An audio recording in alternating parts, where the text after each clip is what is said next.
Welcome to Blizzard Fire. We hope this video helps fire up your solution. Begin by assembling ingredients and tools. 1 28-ounce can of crushed tomatoes, 1 14-ounce can of diced tomatoes as optional texture, 2 tablespoons of olive oil, 1 medium onion, 2 cloves of garlic, 1 teaspoon salt, 1 teaspoon sugar, and a 3/4 cup of water or stock. Chop the onion finely and mince the garlic. This quick prep avoids big pieces in a smooth sauce. Keep a wooden spoon and a 2-quart saucepan ready for cooking, and a measuring spoon set for accuracy.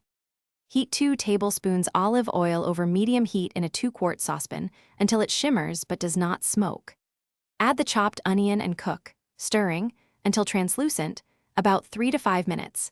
Then add the minced garlic and cook 30 to 45 seconds until fragrant. Pour in the 1 28-ounce can of crushed tomatoes plus a 3/4 cup of water or stock. Stir in 1 teaspoon salt and bring to a gentle simmer. Reduce heat and simmer uncovered for 25 to 30 minutes, stirring occasionally. After 25 to 30 minutes of simmering, taste and adjust. Stir in 1 teaspoon salt and 1 teaspoon sugar to balance acidity. Add 1/4 teaspoon black pepper if desired, and 1 tablespoon chopped fresh basil or 1 teaspoon dried oregano for herb flavor. If you want a smoother texture, use an immersion blender for 15 to 30 seconds or pulse in a blender in 10-second bursts. Cool sauce to room temperature before refrigerating in airtight containers. It keeps 4 to 5 days in the fridge and freezes well for up to 3 months.